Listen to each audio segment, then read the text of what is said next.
So now we're moving on as I've lost my place. That's okay. Now we are moving on to our next panel, which I'm excited to share, is with Ashanti Leadership.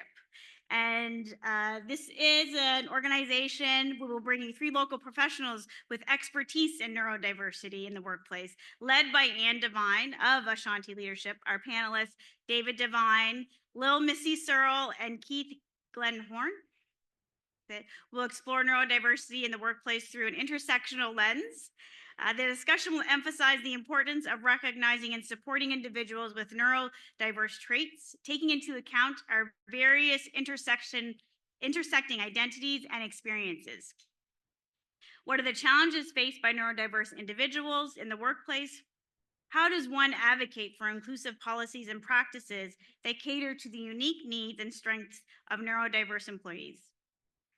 Our panel will also call for a more intersectional approach to promoting diversity and inclusion in the workplace. So please welcome Anne Devine and David Devine from Ashanti Leadership and Professional Development Service. Lil Missy Searle and of Nurturing Strong African and Wisconsin Families, and Keith Glenhorn of IDD Advocacy.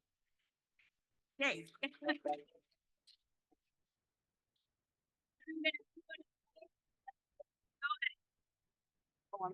Sorry, David. I'm sorry. I'm going on.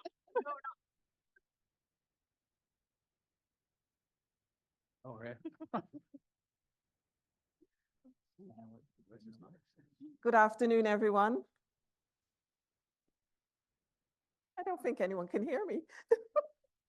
Good afternoon, everyone. Thank you, that's better. Thanks very much to Teamwork Cooperative.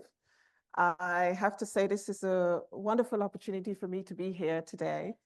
I have to say that Teamwork Cooperative has always been inclusive. It's now fashionable for us to talk about inclusion. But you know, back in 2009, when we didn't talk about this stuff, I was working at the Nova Scotia Human Rights Commission, and Janice and Judy, they were planning conferences like this, and they invited me around the table, and I was told that I couldn't be at that table, but they fought for me to be at that table. And I've never forgotten that. And talking about belonging, I've always felt that I belong. In fact, going to Teamwork Cooperative's office is like going home to family.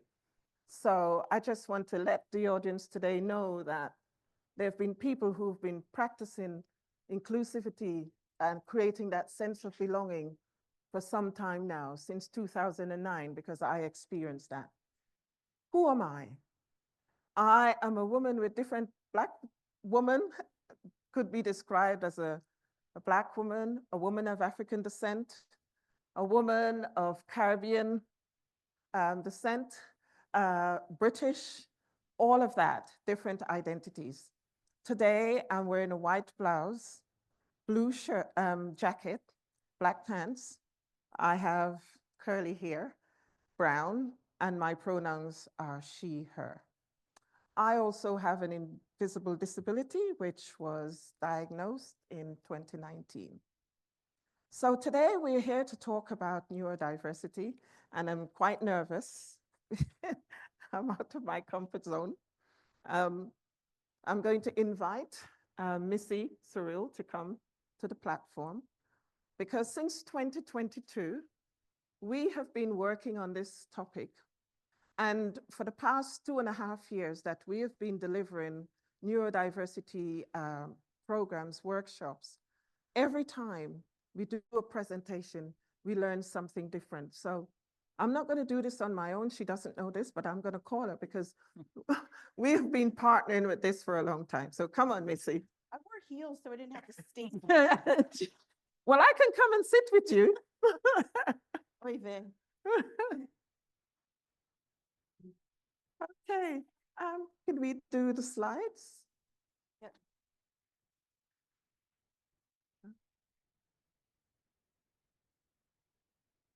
Yep. I think it's showing the Message out. There you go. Okay. We're going to talk about neurodiversity.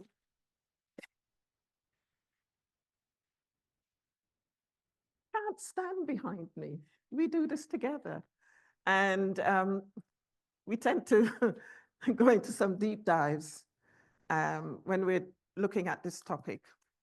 And neurodiversity is a fact in our workplace. And for a long time, this has been so, but we haven't recognized it as such.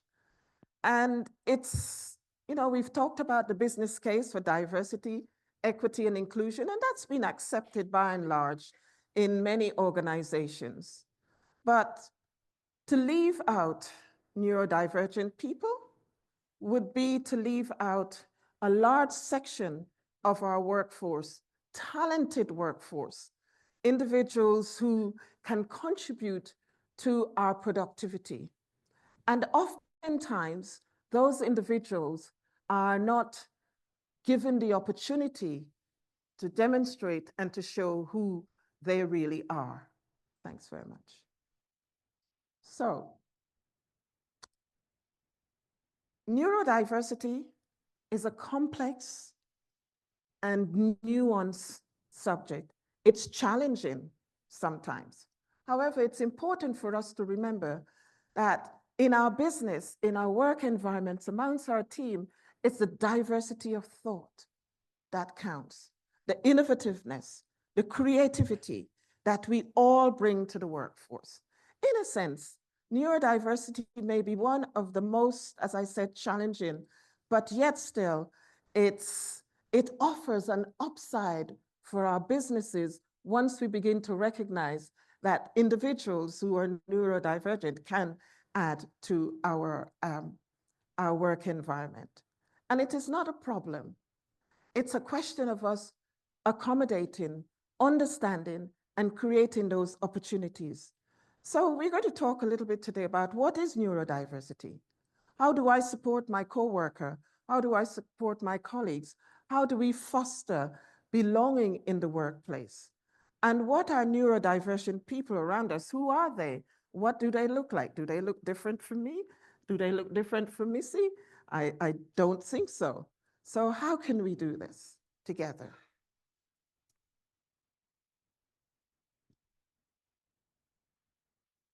Sure.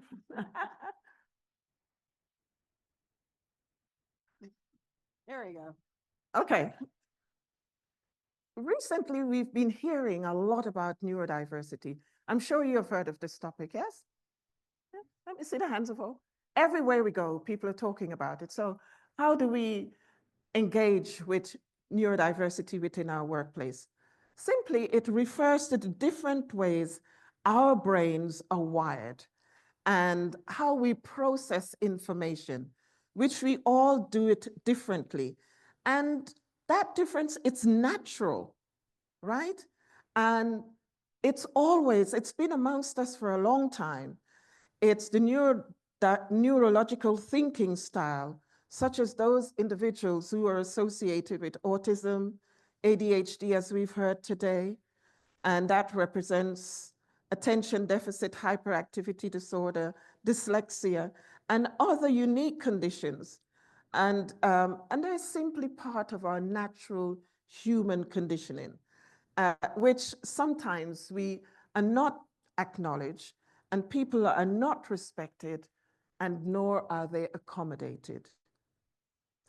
The term neurodiversity was first coined by an Australian psychologist, Judy Singer, in the late 90s. It underlines the idea that neurological differences are not inherently good or bad, but rather it reflects the different ways we perceive things, the different ways we're thinking things, the different ways we experience the world. Unlike, the biological way that we are conditioned to think, neurological profiles is a valuable part of our society. Remembering that this is sometimes something has been part of us, part of our communities, part of our workplaces, And everyone processes information differently, and our experience of the world is different. I'm going to give you an example. Someone in my culture, and I've heard this about different cultures as well. Once we talk about neuro, we're talking about the brain. And people are often afraid of that because are you telling me that I'm mad? Are you telling me that something is wrong with me? And there's a lot of suspicion. So we have individuals who are neurodivergent. They would not go and have themselves assessed or even check to see where they're at along the spectrum because of the way we have been treated before in the past, particularly people of African descent. There's absolutely no way I'm going to go a counselor. So, you know, I applaud Bradley for taking the step and moving forward, and individuals like Missy who had themselves assessed or tested to see where they are along the spectrum. So I'm going to pause for a while and I'm going to bring Missy in. Come on, Missy.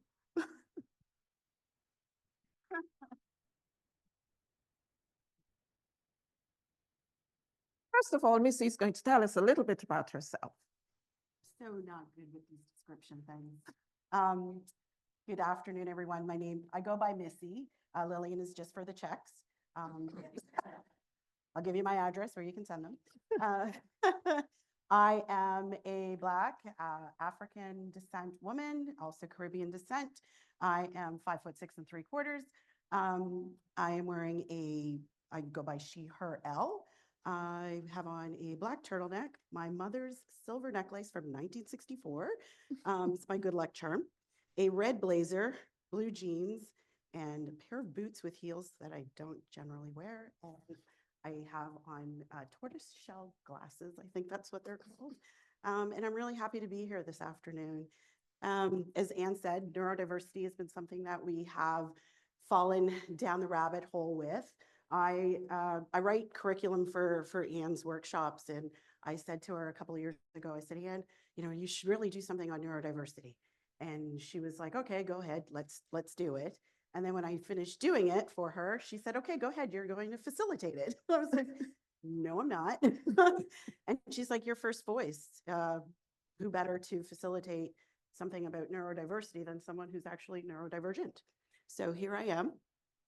In my anxiety-ridden self. See, look. Yay, here we go. See, now I went wrong. This is my favorite slide. So since Anne and I started doing this workshop, the statistics that we've put up on this slide have changed so much. And we know that next year, these stats will probably change again for us. And a lot of these stats you heard throughout today already. The 2022 Canadian Survey on Disability from Statistics Canada stated that 27% of Canadians 15 and over, that's 8 million people, have one or more disability that limits their daily activities. Again, the word is limits. Doesn't mean it stops us, it just limits some of our activities. And so of course, when we spoke today about accessibility and accommodations, that's exactly what we're talking about. 4 to 6% of adults, 5 to 7% of children, so that's 1.8 million of the population have ADHD. And I was told, we facilitated a couple of weeks ago, and I've told I'm neurospicy. So I'm one of those 4 to 5%, 4 to 6% adults who is neurospicy. I have attention deficit hyperactive disorder and a bunch of other things off of the DSM-IV, because that's when I was diagnosed back to 89, 90, lost track. It's been a while. So, so think about that. So that's 2022, 15-year-olds who are now 17, they're in their workforce. They're part-time students, they're part-time employees, McDonald's, grocery stores, right? So they're now in our workforce. 2019, Public Health Association of Canada Health Survey showed that 1 in 50 children and youth aged 1 to 17 were diagnosed on the spectrum. So that's 2019. So 5 years on, these are 22-year-olds in the workforce, in university, in college, right? So they're in our spaces. So we're going to talk about those neurodivergent people who are not only, of course, amongst us today, but also in our workspaces. How are we going to work to accommodate and accept and respect them? 7% of the population have mental health needs. 7% of our population. We're talking anxiety. We're talking eating disorders. We're talking a workspace of 20 people where 1 in 5 have experienced something, right? So if you have 20 people, that means 4 people in your workspace have gone through a mental health need in 1 year, right? Look at our tables here. We can probably pick people on each table. Of course, we're not going to do that, but you know. Oh, I'm mic'd up. Forgot about that. Sorry. Throwing papers.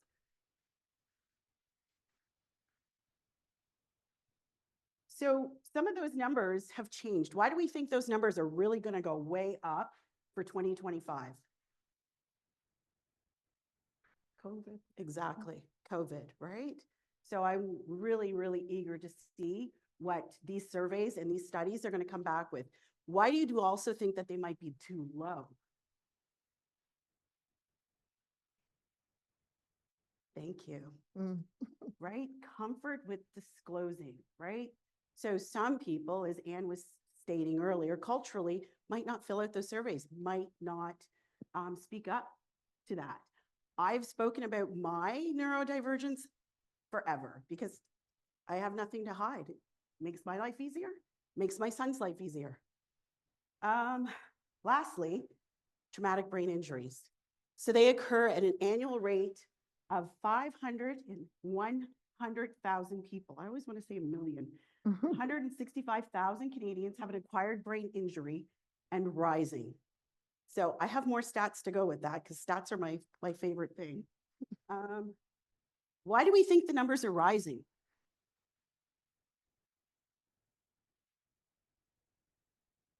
Okay. Someone said more college resources. Resources? Someone said more college resources. What else do we think? Why are those numbers rising? I know you know at that table in the corner. We were just in the workshop together. Traumatic brain injuries are rising because of the sports our children play. Hockey, cheerleading, lacrosse, soccer.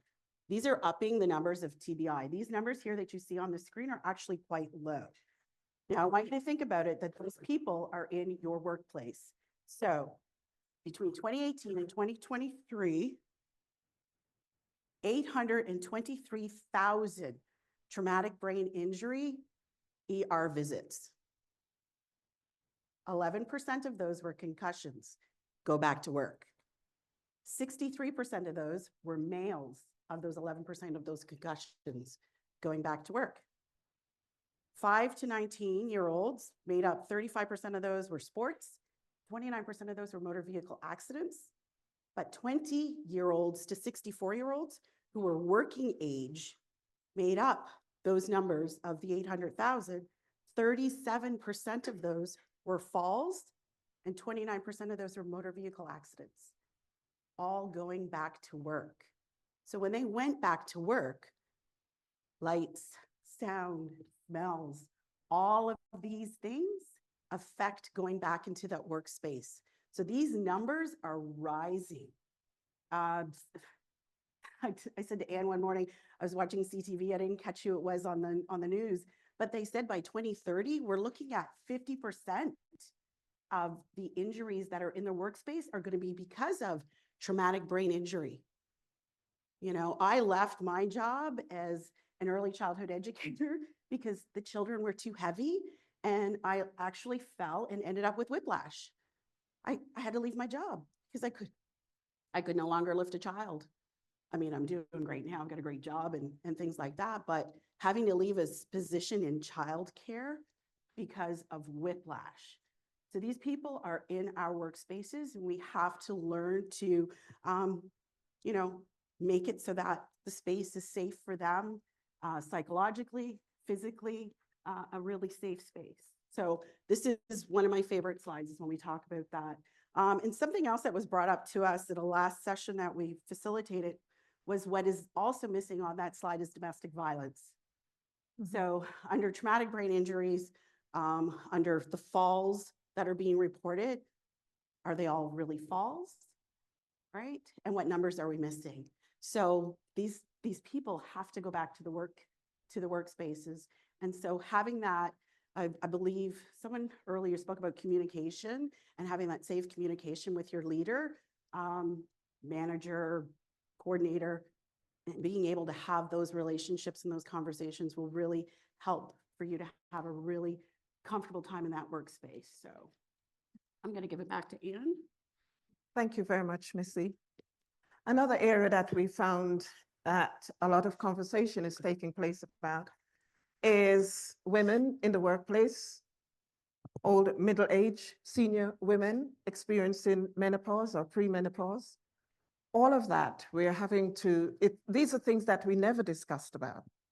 And you know, we spent a lot of time looking at the negatives about COVID, but COVID has brought out some positives because it's given us the opportunity to talk about these issues that were covered, things that we would mask, we would hide, we wouldn't dare come out and say that this is what I'm experiencing. And even now, people are still afraid to come out and say, but the statistics have shown us that this is what's happening in our work environment. So as employers and employees, we have to pay attention. We have to support each other. We have to apply psychological safety within our workplaces. And that means looking out for each other, having each other's backs, because we just don't know who could be next. Because sometimes they're not things that we are born with. TBIs, traumatic brain injuries, they're acquired as we're going along our everyday duties. So these are things that we have to take into consideration when we're talking about accessibility in the workplace, diversity, equity, and inclusion. It goes beyond, the color of one's skin. It's much deeper than that. And I hope as we have our conversation with the panel this afternoon, you will see that it is deeper than the color of one's skin.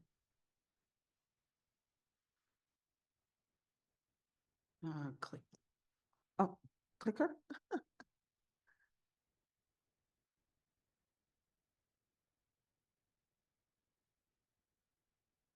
Oh, I'm not going to waste any time. Going up? Yeah. Oh, yes, there is one more slide. No, that's after. Okay, well, we'll leave it there. Sorry about that. Okay, I'd like to introduce you to Professor David Devine, somebody I've known for 40 years. Hi, everybody. Hopefully my mic's working. Can you hear me okay? Oh, Yes. that's good. And Keith Glenhorn is a very good colleague of ours. He understands and leads, has been doing this for quite some time in the field of ADHD and neurodiversity. And of course, you heard Missy. So I'm going to go to Keith first, and I'd ask Keith to share, please share your neurodiversity experience and how it happened. Should Keith introduce himself to the crowd first, maybe? Oh, yes. Oh. I beg your pardon. It's okay. My name's Keith Gellhorn, not Glenhorn. It always, those letters seem to find its way into my name. Yeah, so I was, I guess my backstory is that I struggled a lot in school. I worked most of my life in the trades. And then when I was 34, I got diagnosed with ADHD, anxiety, a bunch of learning disabilities. And most recently with bipolar 2 that I'm currently navigating treatment for. But most of my life, I was always feeling like I wasn't good enough. I was always, my parents gave me a nickname, Keith, I'm gonna Gellhorn, for all the things I was gonna do and never actually achieved them. But after getting a diagnosis, I had a phenomenal clinical social worker that I worked with for 2.5 years. I went same day, same time every week. And it made such a difference in my life that I decided to start a business to help others in the same realm. So I relocated out here from BC in 2013 and was intending on actually working with trades, students in the trades, because that's what my whole background is at, but ended up getting my first client through Dalhousie University back in 2012. And then it kind of grew from there over the years. Myself and my other coaches, we've coached like over 1,000 students through school.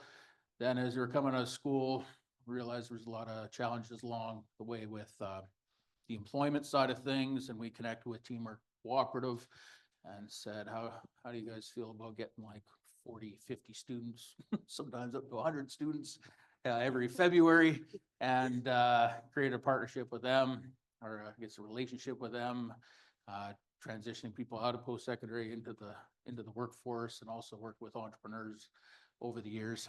The biggest thing with neurodiversity, myself and my team, is that we are 100% neurodivergent owned and operated company, which is awesome to say. It comes with some challenges, but one thing that's always kind of driven me is that I use a roller coaster in my logo, and the fact of the matter is, when one person's down, the other person's up. When one person's up, the other person's down, and we kind of balance each other out along the way. And I credit just like the team of people I've had the fortune to work with over the years, the community that supported us, and I guess everybody else moving forward. That's my story. Thank you very much. David, would you please tell us introduce yourself, and please tell us a little bit about your neurodiversity and how it affects you in your everyday experience, and your authenticity at work. Thank you, Anne. I'm going to read this so I make sure I don't forget anything. So in March 2007, I was struck by a speeding car on the sidewalk. It came off the road on Lacewood Drive in Halifax. And I was at death's door in March 2007. It was in the newspapers at that time. Some of you may recall that. I was fairly well known, so it was in the public eye. And basically, what could have been broken was broken.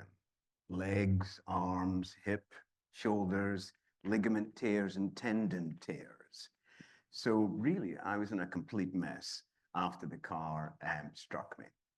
I was then transported fairly urgently to the QE2 hospital in Halifax. And there I stayed along with the rehabilitation center for 3 months. So I was really sort of at death's door for about a week to 2 weeks. My family had to move into the hospital to be beside me because they didn't know from day to day whether I'd still be alive the following day. So in order to make sure they were there at that particular time, they stayed in the hospital. I can remember now my daughter lying in bed beside me. It suddenly came back months and months later. In addition to these breaks and ligament tears and tendon tears, I couldn't speak. I couldn't think really. I was incoherent, trying to converse with the family after a few weeks. Nothing sort of made sense, and I didn't understand where I was. I didn't really understand what had happened, and my physical shape was completely transformed. I was bloated, and as you can see, I'm a fairly slim guy, but at that time, I was simply unrecognizable as the person before the accident. So as I said before, couldn't walk, couldn't talk coherently, couldn't understand what had happened. And I was completely and utterly dependent on the family and on the nursing and medical staff. I had multiple operations.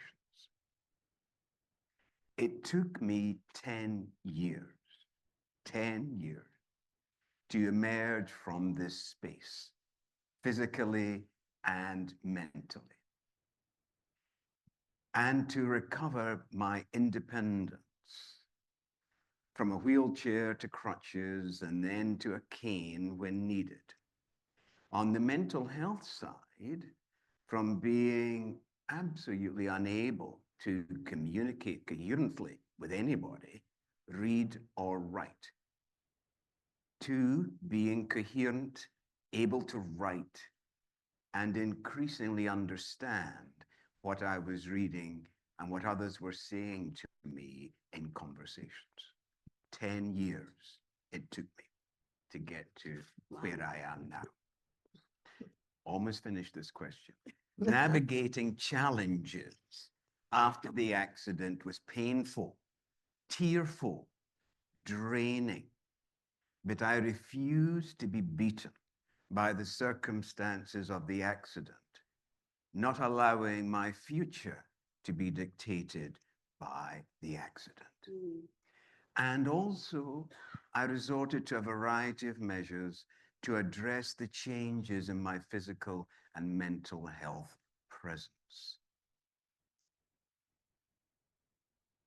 I retired on health grounds 2 years later, after the accident, as a result purely of the accident, as the surgeons who operated on me multiple times could not predict when I would be able to resume my duties at the high level I was operating pre-accident as the James R. Johnson Chair in Black Canadian Studies at Dalhousie University, and simultaneously a full professor of social work at Dalhousie University. So the changes were enormous. 10 years it took to recover. Thank you very much, David, and thank you very much, Keith. Missy, how do you show up and manage being neurodiverse in your workplace and in situations? And what advice would you give to others who might be experiencing the same? I guess I would say that for me, I kind of fell into learning what was wrong with me because something that probably other women in the space will recognize is we were diagnosed late. I was diagnosed, almost 30 years old, 2 of my children. My son was diagnosed like 2 years later, which, I'm still learning. He's being diagnosed and I'm checking the boxes on his as mine.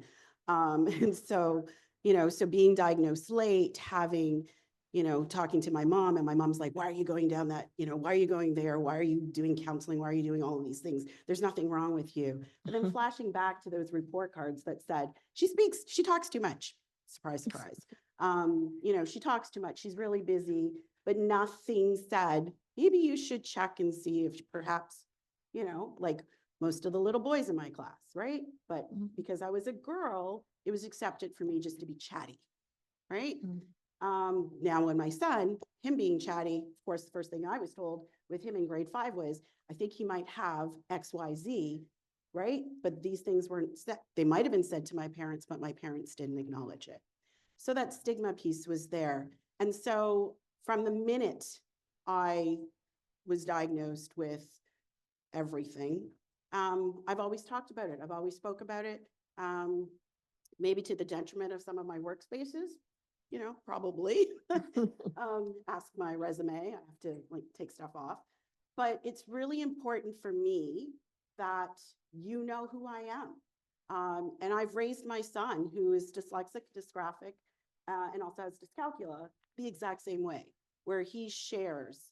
And yes, we can be guilty of oversharing, but you know what? It is what it is. It is who I am. And it's how I get through Monday to Friday. Forget the weekends, because that's when I'm comatose in the corner on a couch. Because I've projected so much through the week, right? And I think something else that is, manages to get me through the day is to just be real and just be true.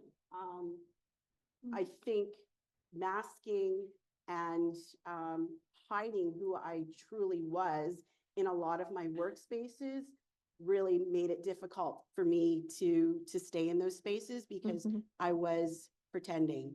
Yeah. And so I think it's really important for you to be true to yourself and to recognize that once you get in a workspace where you are accepted, that it feels amazing. My executive director is sitting over at table 9, and she's going to get mad at me now. Look, she's even giving me the look. But I have, and I'm going to get emotional. Take your time.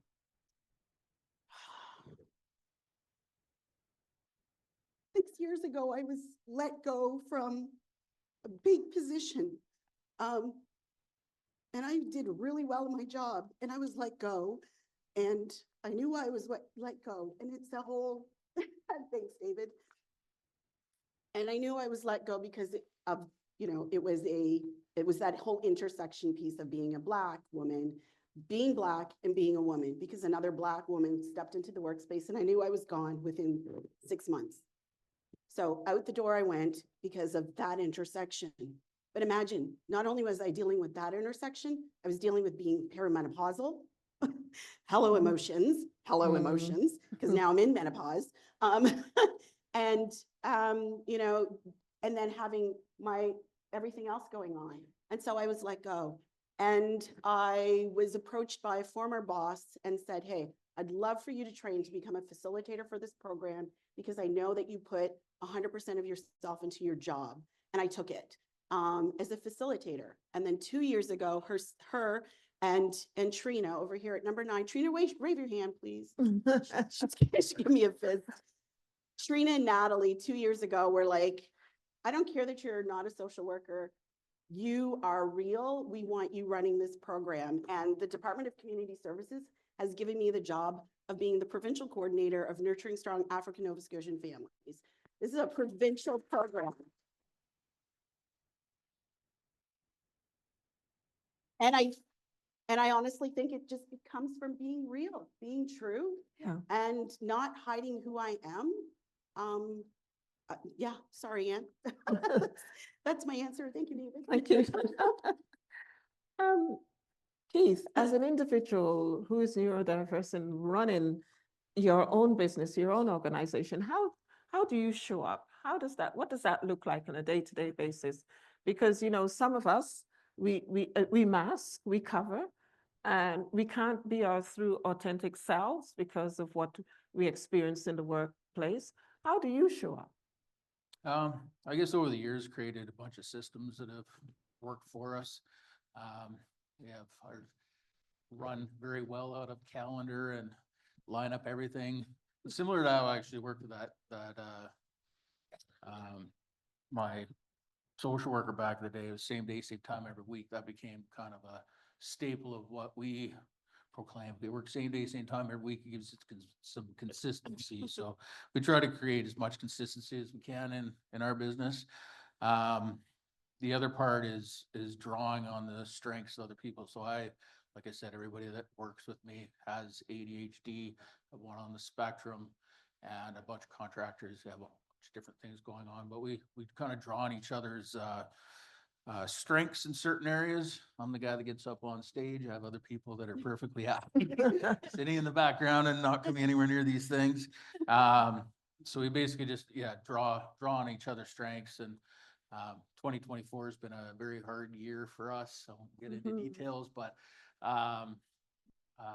regardless of the stuff that's happened, the one thing that I can draw on is that the dedication of the other people that work with me on just trying to navigate through everything that's going on. They're still there. They're volunteering their time, supporting people who have been cut off for stupid reasons, but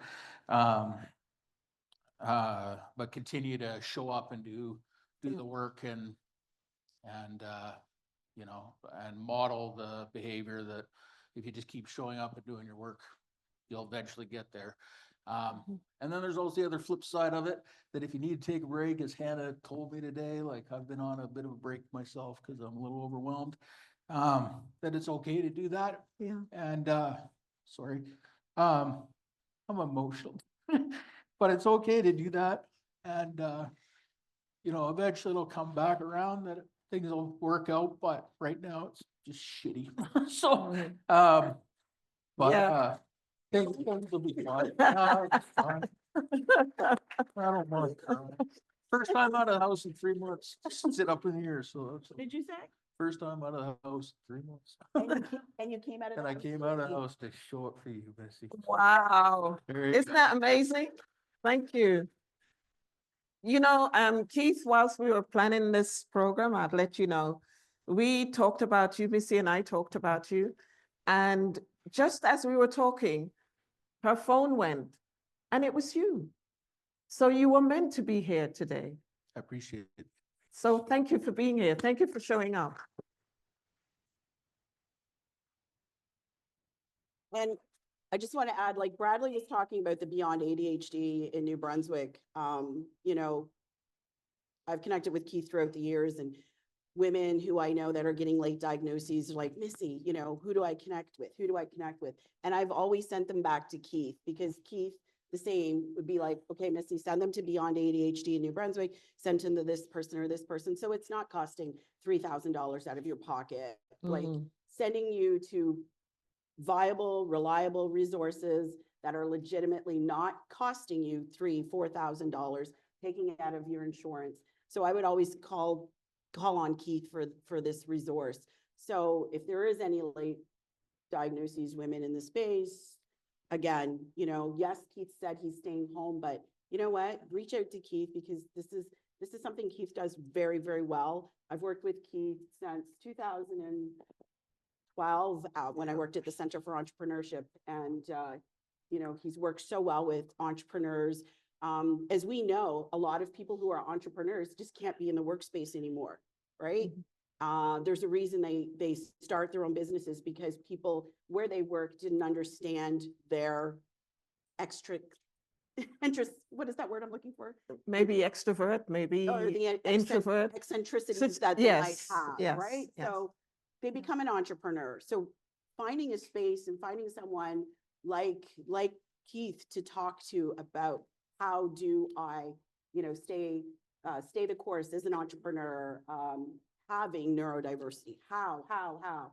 Keith is an amazing resource for that. So I'm really glad you're here with us today. Thank you. Our statistics have shown us that people, neurodivergent people, are most likely to be unemployed because of who they are. Employers tend not to be willing to. We heard a lot about accommodation today, and creating opportunities for them is also quite difficult. So the final question for our panel, I'll go to David, and then we'll come to the audience for to hear from you. David, as a person with traumatic brain injury, what lessons have you learned, and how do you carry on your day-to-day journey? Well, I present my best self at all times. I've always done that. I've been a very successful professional for decades, both prior to the accident and actually since 2017, after that 10-year period of recovery. And I think that one of the most important lessons I've learned from that journey post-accident is that you've got to see yourself as your best friend. You've got to access where you can what services you think you need. And you have to be the defining agent in terms of what services you access and what services you don't. It's your body. It's your decision to decide what is important for you in order to meet the aspirations that you're carving out for yourself. So you've got to believe in yourself, and that really is critical. And you may think that because of the accident and the impact of various things, in my case, the accident, that somehow you've allowed yourself to accept that you don't have those abilities. You don't have that right to determine for yourself not only who you are, but where you want to go in terms of life. You must actually keep a hold of that, and you must believe in yourself, and you must also believe in others. So my advice to others would be, it is clear to me that individuals must embrace themselves lovingly, own themselves, including their challenges in life, nurture themselves, be their authentic self, and do not allow others to determine your future pathway, to determine how to present. You've got to maintain being your authentic self. So I would say that would be my response to your question. Anne. Thank you very much, David. At this time, I'd like to find out from you, our audience. And you know what? Thank you for staying. My goodness, this hall is still full. Thank you. Do you have any questions for our panel today?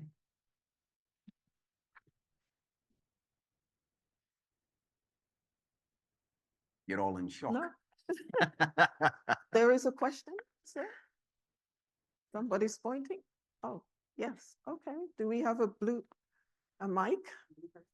A person in a blue with the mic? Thank you.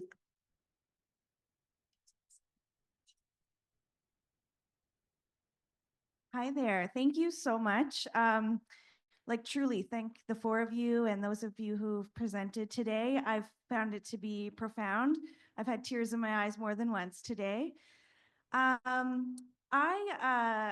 was diagnosed with ADHD many years ago, and then in the past year have gotten my autism diagnosis.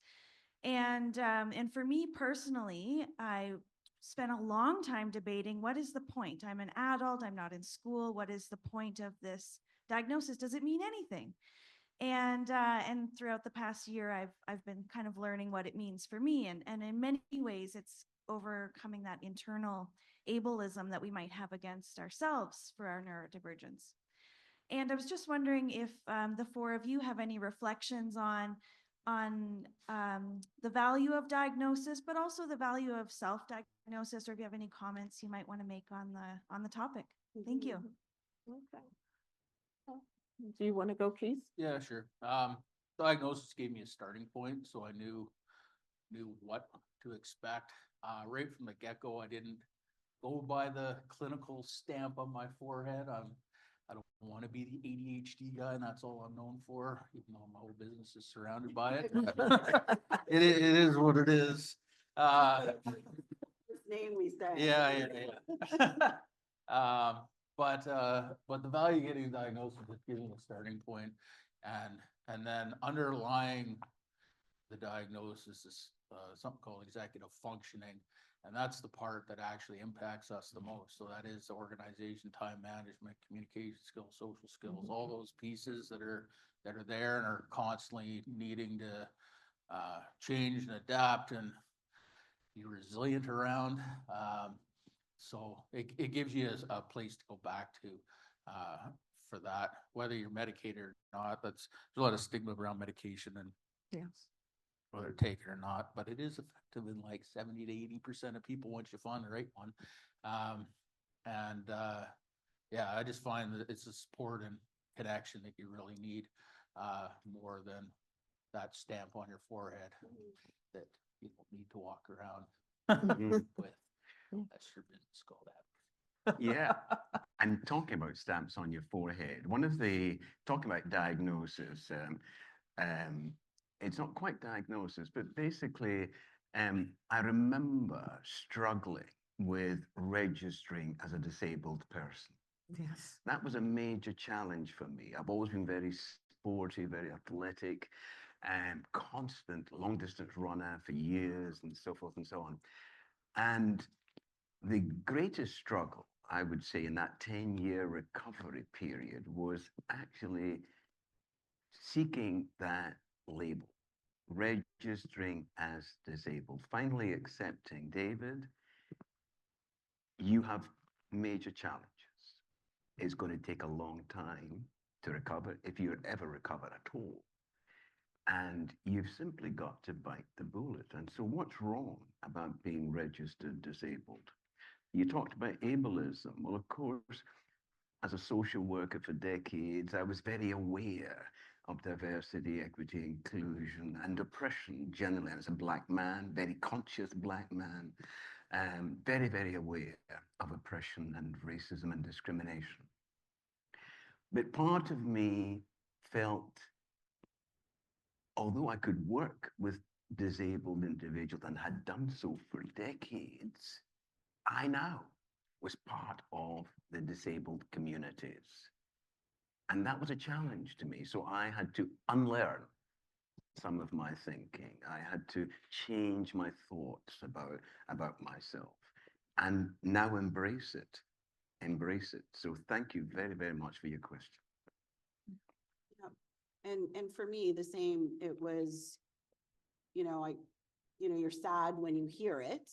Mine is mixed with post-trauma and obsessive compulsion. And so it was like, but at the same time, it was like, okay, finally an explanation for what's been going on. And then, and now in menopause, which is a whole other story, it's all now being exasperated because what I thought I had under control is now going, like it's like a volcano and it's about to erupt, right? So I feel for myself, yep, okay, I've got it. What am I supposed to do with it? For me, it's educate. For me, it's educate other people. And also, I'm a Black woman and there's a big stigma around mental health. Yes. And so if I can be that one person who talks freely about being a Black woman with attention deficit, being a Black woman with post-trauma, that's not from one thing or another, or, having obsessive compulsion, it's okay to talk about that. It's okay to be that woman. My son, he speaks very freely. He owns his own business. He's an early childhood educator who has dyslexia, dysgraphia, depression, anxiety. He owns his own business. He has parents who have children in his program who are neurodiverse strictly because my son is neurodiverse. They're like, I want to put my child with you because you understand what's happening to that child at the end of the day. So he runs a nature program. These kids are outside 365 days of the year, unless it's a storm. But he knows that that's the space that he feels good at the end of the day. And these children have sat in a classroom all day. So these parents are like, take my child and let them run it off for 3 to 4 hours before I get them home. And, it's just recognizing that, okay, Mom, I think I'm going to start a business because of who I am. And he did it. And he's a Black man running a business as a neurodiverse man. And he puts that out there. So I think it's really important to do that.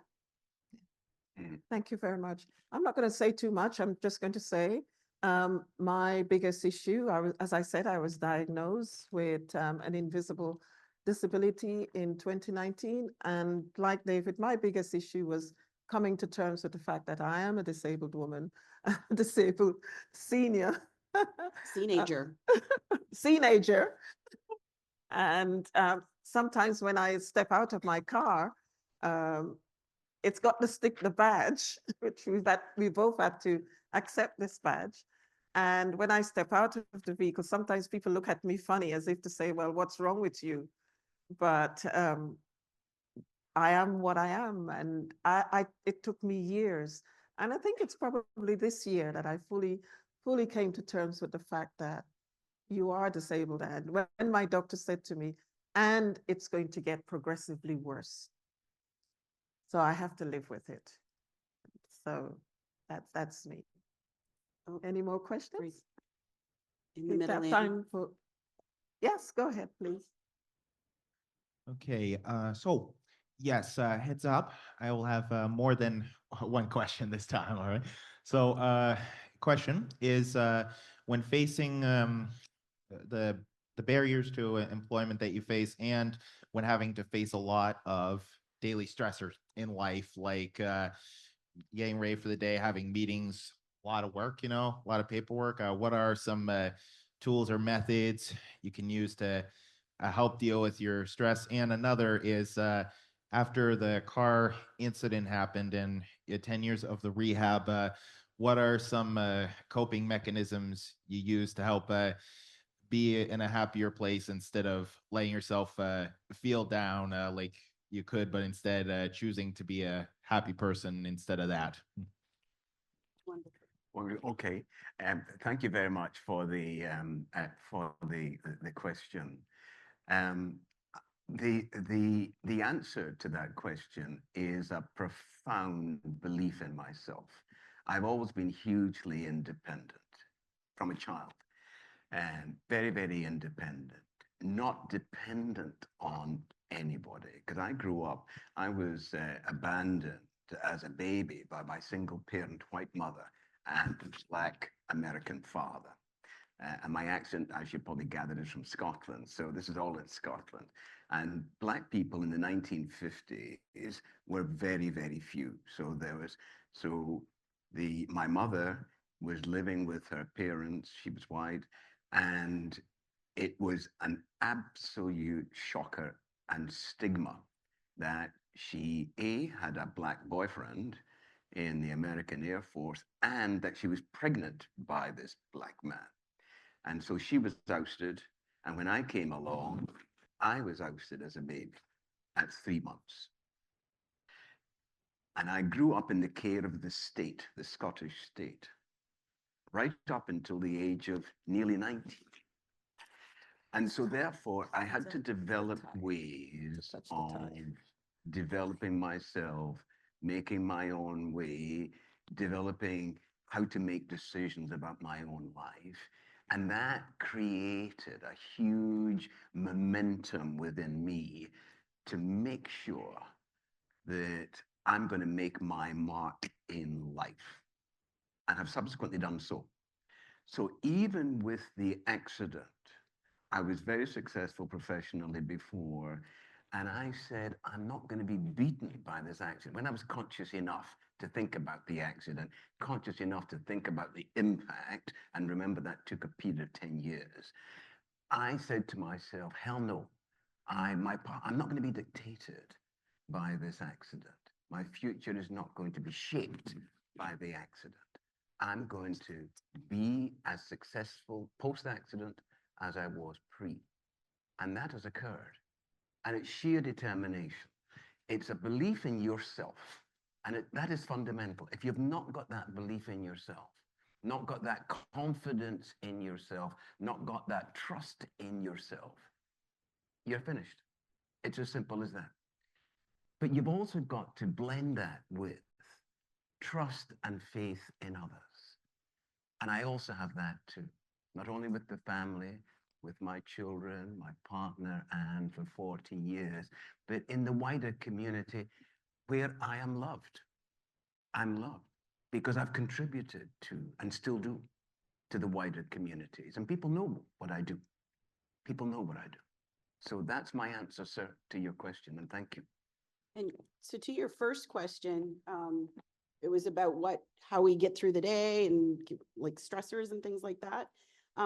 So something that I do is I get up, I meditate, right? Have that protein shake, start the day, and then I go to my calendar. So everything goes in a calendar. I have to write it down. I am still not good with this. I can't put this can't be my calendar. I still have to write in an agenda. But I also spend time just with a naturopath and not with a doctor. I spend a lot of time with the naturopath so that I can actually get back those minerals and vitamins that my body is actually losing as a 57-year-old woman. Oh my God. I just said that. Yeah, I'm 57 in 2.5 weeks. Thank you. So, your body starts to deplete in those things as we age as women. And so spending time with a naturopath to help me has really helped me get through some of this, like these changes. But also, I've also spent some time with an elder because I'm also learning about where I'm from. And so that really helps for me to get rid of a lot of stress, seeking out the support, like Keith was talking about, having that support network around you really helps me get rid of some of those stresses that I have throughout the week and day. And poor Anne, you know, can I talk to you for a minute? And it's 2 hours later, and it's like we start on the phone and we end up on FaceTime just because, you know, I have to. And same with Trina. Trina's like, I'll call you back. I'll call you back. Because she knows it's not going to be 1 minute.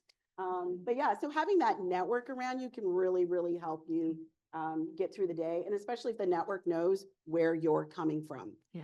You know, and they might not be able to relate, but they can be that really great listening ear. Yeah. And something else that we do really well as a team is we share our resources. So, you know, great books, great articles, like Anne's forever emailing me, you've got to read this, you've got to read this. And so finding those really great articles to go, okay, yeah, that makes sense now. Yeah, just what is it? If you build it, they will come. Like, just do that. And you'd be surprised who will say, hey, in the lunchroom, so this has been happening to me. Can we talk? You know, and so just being that person sometimes is really great too. And taking walks as well, exercise. David loves the gym. I hate the gym. So he goes at 4:30 in the morning. I'm still under the blanket then. But, you know, what is it that you like that gives you, for me, it's going out, having that walk, what if it's in the evening? I don't do early mornings, I go in the evening.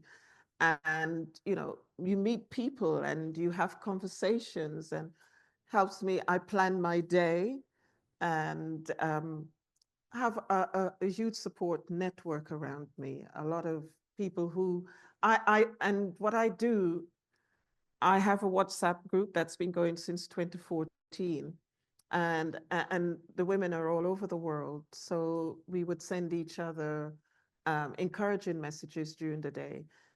And I guarantee you, and you should try this, if you try sending a message to the folks in your network, at some point in the day, somebody's going to reach out to you and say, hey, how you doing?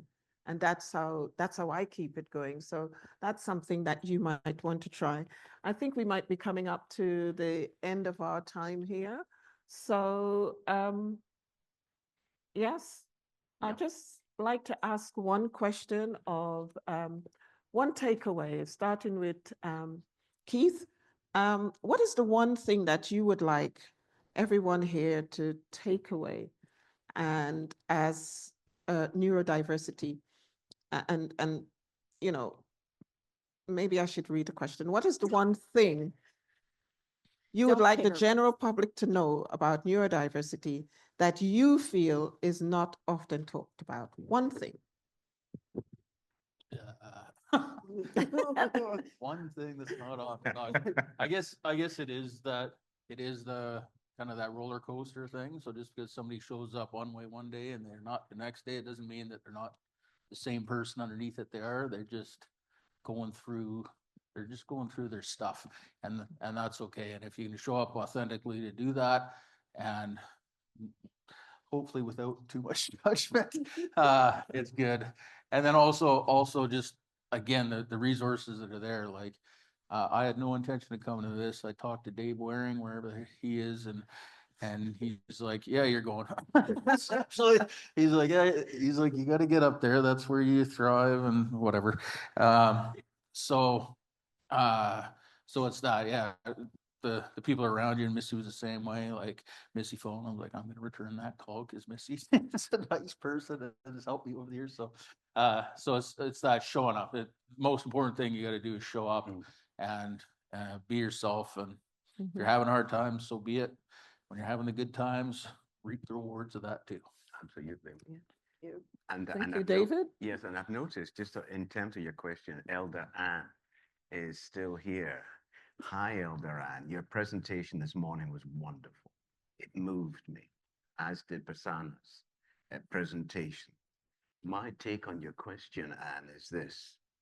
Those of us who are labeled as having a neurodiverse condition, as has been expressed by panel members today, have a great deal in common with those who do not have that label. We need to reach out to each other, allow ourselves to learn about each other's life journeys, challenges, successes, hopes, aspirations, and remember that we need each other. We are one, not separate entities to be wary of each other. We embrace resilience, agency, hope, and trust in ourselves and others. Thank you, Anne. Thank you, David. Missy? Actually, did you see the slide that was up with Richard Branson, David, Billie Eilish, and Greta that we had up there? So we share that slide because, of course, so many of us live with an invisible illness. So Greta Thunberg, he has, oh my goodness. Asperger's? Thank you. And as well, she has selective mutism. Yeah. Who would think it of this beautiful young lady who speaks to the World Health Organization, who speaks to the United Nations, and she says that there's just times where she just has to stop and she doesn't talk. She just silences herself. And it could be weeks, days, or months. That's powerful. My goodness, who else it was? Richard Branson is dyslexic. He actually says, hadn't he been, he wouldn't be as powerful as he is, because dyslexics tend to have this amazing leadership quality, empathy, you know? So he has done what he's done. He's now started a university in September that you can sign up for online, Dyslexic University, believe it or not. It's an open book course. You can do it. But so again, if you didn't know, now you know. Tom Cruise, you know, Tom Cruise, 7 years old. The only way he found out about Scientology is because he was looking for a tool to help him read scripts. Who knew? That's how we ended up. And the last one is Billie Eilish. We talked Danny about, Glover. yep, Danny Glover, but Billie was on the screen and she has Tourette syndrome. But Billie was masking and she was called out by a fan who noticed one of her tics and was called out on social media. So she wasn't allowed to be her authentic self and take that to come out on her own.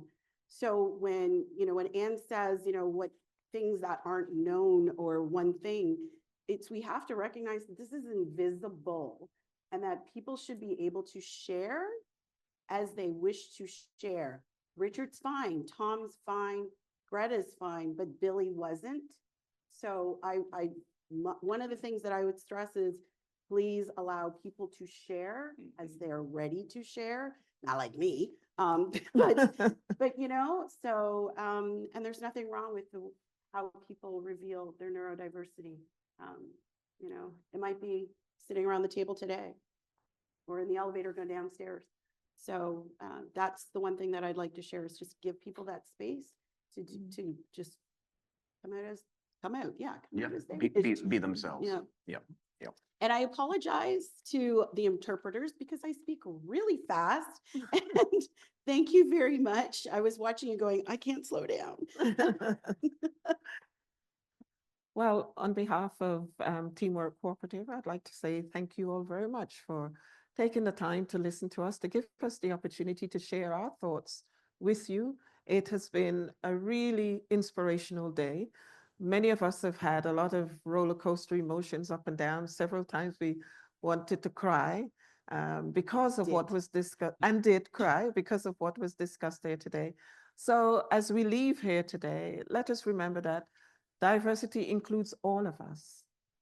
I'd like to say it includes white males because oftentimes we think that it doesn't include them, but we demonstrated throughout this day that diversity is not just about the color of our skin, it's about us as humanity.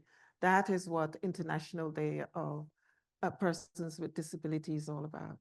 We are all in it together. Thank you very much.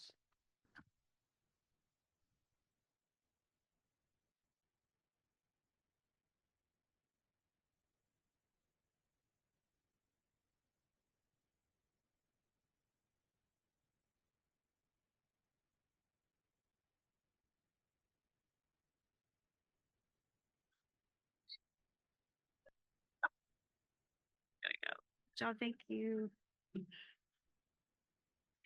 Thank you. That was great. That was really, yeah, thank you to the entire panel. One of the things I'm grateful for is normalizing this conversation that I could say as date myself, when I was growing up, we just weren't having it. There was a lot of stigma around it. So really grateful that we could be here today for an entire day to talk about it. So thank you to the entire panel for your vulnerability and for sharing your journey and story.